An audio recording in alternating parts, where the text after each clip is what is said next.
Jessie, kuya. No. Okay, guys. Need a break. Okay. Our present of and then the Father, the Son, Amen. Our Father, who art in heaven, hallowed be thy name. Thy kingdom come, thy will be done on earth as it is in heaven. Give us this day our daily bread, and forgive us our trespasses, as we forgive those who trespass against us. And lead us not into temptation, but deliver us from evil. Amen. Amen. good morning. Hey, good morning.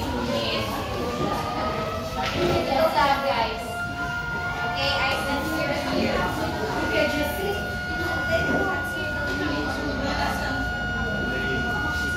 So, my report is about the continuation of Miss Lovely Appendix report. So, Miss Lovely, what is your report again? The title lang. Ano naman ikaw? Title of the Sa instructional materials. Okay.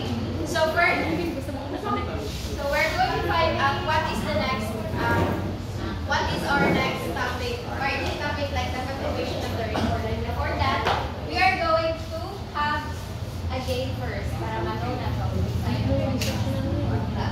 So I will be needing 5 representatives here and same here 5. So I know when I volunteer, so when I so Rian, Fausto, Arlene, stand up lang din form a straight line. Ivy, Ria, and Jessie. So here's Charles, Angel, Gina, and Micah, Ogana. Straight line. Dali na kayo, dali na kayo.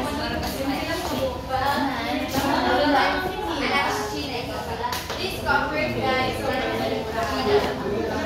Miss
Formasyang sentence. Akin. Okay. Drastic. Ya, ako ada, imasi, ilasi. Pagalitan ka sila okay, bakit ito nasi is okay. Sa ma-formal section.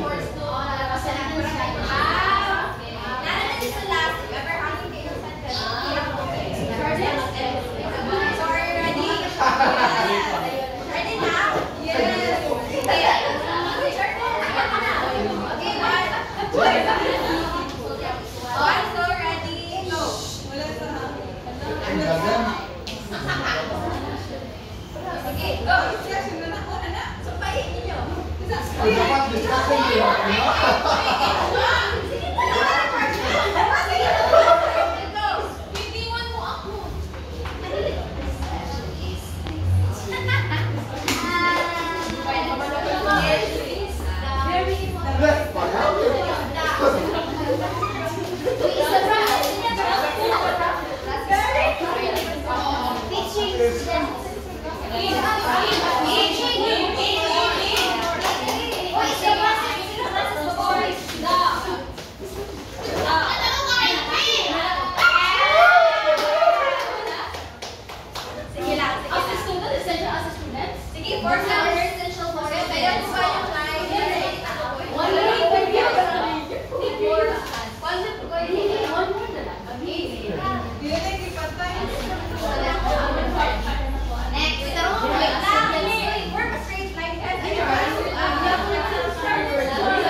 based on the game that we just did a while ago, what do you think is my topic or my part of the report condemnation of Miss Lovely?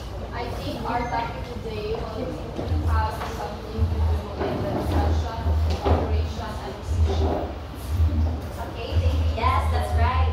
So our topic for today is all about cooperation, decision making, and discussion. So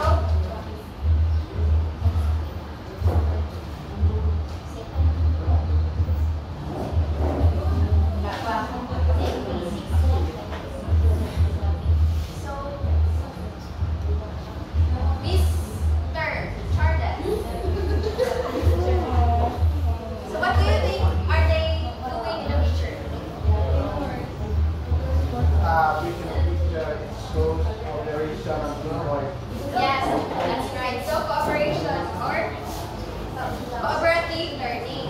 So I know that it is very familiar to you guys, cooperative learning. From the word cooperative or cooperation.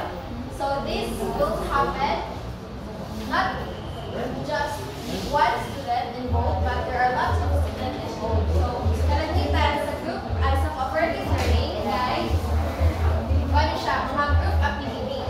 So let us find out what are the examples of cooperative learning. Do you think, Miss Mayen, atong himo na to kanina, nagpakita to cooperation? Based on these activities earlier, of course, we chose cooperation and Thank you. So, nagpakita cooperation, so it is part of the cooperative learning. Ito ang himo kanina. So, what are cooperative learning strategies? So, please read, Miss Jehan. cooperative learning happens when students work in small groups to achieve a common goal. Educators are able to use this method in every week. Through open discussions, students are able to learn from each other. Yes, thank you so much. Miss Betty, do you think cooperative learning is happening right now in our classroom? Yes, ma'am, because even in most of the classrooms, most if not all of our classrooms incorporate group activities in small groups to achieve. Okay, thank you. That's right, guys. So, through cooperative learning, maka-create siya of open discussions to students, and that students are able to learn from each other. So, just like for the example kanina, it is also cooperative learning. So, naamon nag-gain the knowledge from your teammates or katong mga students na naa sa inyo. So there are 5 key essentials in cooperative learning. So face-to-face interaction, positive interdependence, individual and group activity, group behaviors, and group processing. So do you have any idea about face-to-face interaction, Miss Suzette? Wala? Do you have any idea? Face-to-face interaction is one of the key essentials in cooperative learning. Because face-to-face interaction it gives more cooperation and during the labor. Yes, that's right. So face-to-face interaction, di ba? Asay mas nindot when you're working with your group, for example, sa research, asay mas nindot mag-face-to-face interaction mo or mag-online or virtual pa mo, di ba? Mas nice if ever na may face-to-face interaction to make it more understandable and yes, so next is positive interdependence. So today, positive interdependence. Miss Pino. Do you have an idea? Positive interdependence.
I want you to read the first one.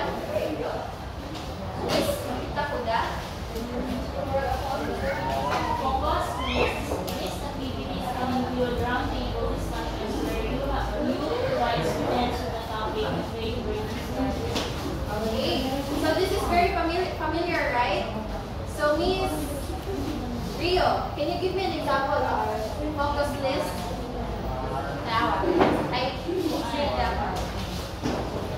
Focus list. So we need to say na it's like specific na topic. For example, in this round table of discussion, so the teacher will assign students a specific list of activities that they should work. For example, kung ano is do you remember back in your high school with grades where your high school where you're given a topic and then you're going to form a circle para mag-brainstorm mo and then there will be one representative from your group to explain and then given a word na nabutak sa inyo. So one of the example, that's one example of the focus list. So next is short paper. So you might have students write for a few minutes on a specific topic. This can help them learn new lessons or subjects. So, dili na siya, hindi ko na familiar, but then after I'm time na nakahimo na sa animation lang po. You just didn't know it. So, we are given a few minutes to write the specific topic of the lesson. So, write lang tayo. So, number 3 is sentence completion. So, mo itong iwan na ito kanina. Ito motivation. Mo itong itawag og sentence completion. So, kung sa ganitong itawag, kung sa ganitong gidula na ito kanina, Miss Chari. Kung sa tawag ato ko name na to sa atong motivation, ako play. Sentence.